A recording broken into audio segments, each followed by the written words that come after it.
Ami fidèle de Brigitte Bardot depuis plus de 20 ans, le journaliste des stars, Henri-Jean Servat, célèbre son héroïne dans une exposition didactique et exhaustive aux portes de Paris. Fantasme des hommes, véritable icône de mode pour d'autres, Brigitte Bardot symbolise les années insouciance.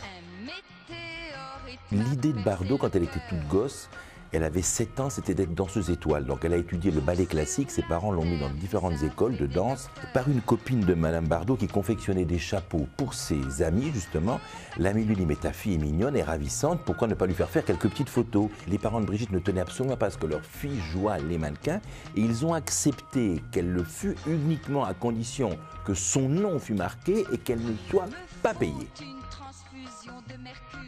Il y a une première grande salle qui veut raconter tout ce qu'est, disons, ce que j'appelle l'agitation et ce que je dis de façon assez cavalière, pardon, le bordel Bardot. C'est-à-dire que tout ce que Bardot a pu susciter comme déchaînement hystérique à son entour, à son encontre, à son égard. Et à partir de là, l'exposition suit un ordre chronologique.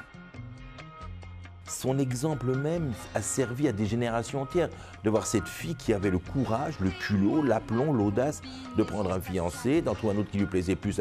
Mais tout le monde faisait, toutes les femmes faisaient ça, un peu jeunette et belle avec les seins qui pétaient aux étoiles. Et Bardot, ce qu'elle a fait quand elle a fait ça, c'est qu'elle a eu le culot de le faire.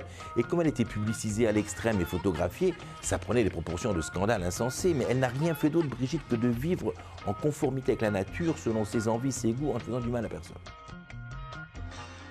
La mode, il n'y a jamais eu de calcul chez elle, de quoi que ce soit. Elle mettait ce qu'elle avait envie de mettre et qu'elle trouvait au décrochez-moi ça à Saint-Tropez. C'est elle qui a popularisé le Vichy, le gros bandeau, je veux dire, sur les cheveux. Ces espèces de petites jupettes qui a l'impression qu'elles sont confectionnées par un mec qui faisait des abat-jours, tellement il y a des jupons dedans, et tellement... Mais c'est une mode simple, naturelle, où elle est à l'aise.